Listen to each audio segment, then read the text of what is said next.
By age 13, Devin Marsh had been expelled from 3 schools. Every teacher who ever wrote his name in a file used the same phrase, "not reachable." One retired teacher disagreed. 20 years later, Devin cut the ribbon on a school with her name carved above the door. Devin Marsh grew up in the East Side neighborhood of Cleveland, Ohio, raised by his mother Renee, 34, who worked double shifts as a home health aide to cover rent on their 2-bedroom apartment. Devin's father had been in and out of prison since Devin was 6. There was no consistent second income, no consistent second adult in the house, and by the time Devin reached middle school, very little consistent supervision either. Devin wasn't a bad kid, but he was an angry one. Angry at teachers who talked over him, angry at a system that moved him through crowded classrooms with 32 other students and one overwhelmed teacher. Angry at a father who kept promising to call and rarely did.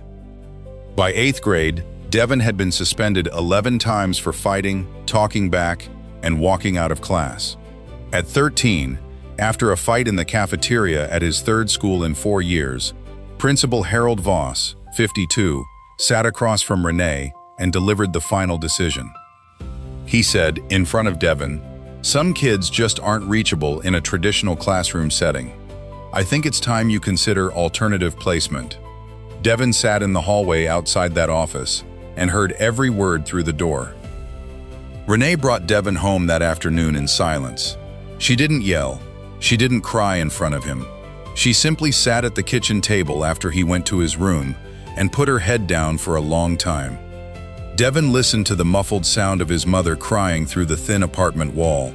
He'd never heard that particular kind of crying before. Not angry, not loud, just exhausted. That night, Devin sat on his bed staring at a stack of school records his mother had left, by accident or not, on the kitchen counter. He read the words on the top page, "not reachable." He didn't cry. He felt something colder settle in his chest. A quiet decision that if the adults in charge had already decided who he was, there was no point trying to prove them wrong. For the next several weeks, with no school to attend while the district processed an alternative placement, Devin spent his days on the neighborhood basketball courts, and increasingly, with an older group of teenagers Renee had explicitly warned him about. Renee's neighbor, Mrs. Eleanor Whitfield, 64, a retired elementary school teacher of 31 years, had watched Devin grow up from her front porch 2 doors down. One Saturday morning, she saw Devin sitting alone on the curb outside their building, instead of with the older boys, staring at nothing in particular. She walked over, sat down beside him without asking permission, and said simply, "I heard about the school. Come inside. I've got sweet tea and a stack of books nobody's opened in a decade." Devin almost said no. He said yes, mostly because he had nowhere else to be that morning. Mrs. Whitfield didn't lecture him. She didn't mention his file, his suspensions, or the phrase, "not reachable." She handed him a worn paperback novel and asked what he thought happened next in the chapter, as though his opinion genuinely mattered to her. She told him something no teacher had told him directly before. "I taught for 31 years. I've never once met a child who wasn't reachable. I've met plenty of adults who gave up before they found the right door." What started as one Saturday morning became 3 afternoons a week, for free, at Mrs. Whitfield's kitchen table, while Devin's alternative placement school processed his enrollment. She didn't start with math worksheets.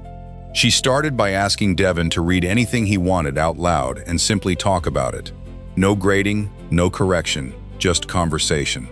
3 weeks in, she discovered Devin could solve complex logic puzzles faster than any student she'd taught in 3 decades. But he'd never once been asked to do anything harder than copy vocabulary words off a whiteboard. She began building lessons specifically around what actually held his attention. Engineering problems disguised as puzzles. History taught through the specific neighborhoods and streets he already knew. When Devin eventually enrolled at the alternative school, Mrs. Whitfield kept tutoring him anyway, twice a week, for the next 4 years, through freshman year all the way to graduation, never asking for $1, never missing a single scheduled afternoon, even when her own health began to decline. Devin graduated high school with a 3.4 GPA, a number that would have seemed impossible to Principal Voss's file 4 years earlier. He earned a partial scholarship to Cleveland State University, majoring in mechanical engineering, a path Mrs. Whitfield had quietly steered him toward after noticing how he took apart and rebuilt a broken lawnmower engine at age 15, just to understand how it worked. Mrs. Whitfield attended his college graduation 4 years later, sitting in the stands at 80, using a cane, refusing to miss it despite a recent hip surgery. Devin spent the next several years working as a junior engineer at a mid-sized manufacturing firm in Akron, slowly building savings, slowly building a career nobody in that 8th grade principal's office would have predicted. He called Mrs. Whitfield every single Sunday for the next decade, not out of obligation, because she was, by then, simply the person he most wanted to talk to about his week. At 28, Devin co-founded an industrial automation startup with 2 former college classmates, building custom robotic systems for mid-sized manufacturing plants across Ohio. The company grew slowly for 3 years, then rapidly after landing a major contract with a regional auto parts supplier worth $2.3 million. Within 5 years, the company had grown to 140 employees and a valuation exceeding $40 million. At 32, sitting in his own office for the first time since the deal closed, Devin thought back to a specific afternoon, himself at 13, sitting on a curb, and a 64-year-old woman walking over uninvited with a book and a glass of sweet tea. He decided, that same week, what he wanted to do with a meaningful portion of the company's success. Devin spent the next year working with Cleveland School District to fund and open a new public elementary school in the East Side neighborhood, focused specifically on serving kids labeled as high need or difficult to place, the exact language once used about him. He personally funded $6.8 million of the $11 million project, with the remaining amount secured through district and state matching funds he helped negotiate. He insisted on one condition with the school board: the building would be named the Eleanor Whitfield Academy, and Mrs. Whitfield, now 84, would be the one to cut the ribbon. When Devin told her, sitting once again at her same kitchen table 20 years after their first conversation, Mrs. Whitfield didn't say anything for almost a full minute. Then she said quietly, "I only ever gave you a Saturday morning and some sweet tea." Devin said, "You gave me the first adult who thought I was worth the trouble. That's not small, that's everything."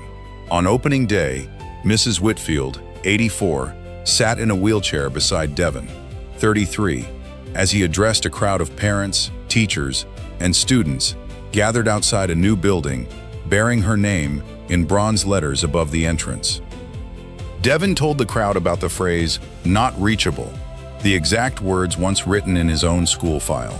He told them that phrase had been wrong about him, and it was almost certainly wrong about most of the kids who would walk through these doors labeled the same way. He said the school existed for one reason: because one retired teacher decided a curb was as good a classroom as any, and a Saturday morning was worth more than a file full of suspensions. Being written off by a system is not the same as being unreachable. Sometimes it just takes one person willing to sit down on the curb. If this story reminded you that one person showing up can change everything, subscribe to Unbroken Stories. And tell us in the comments, who was the one person who refused to give up on you? We read every one.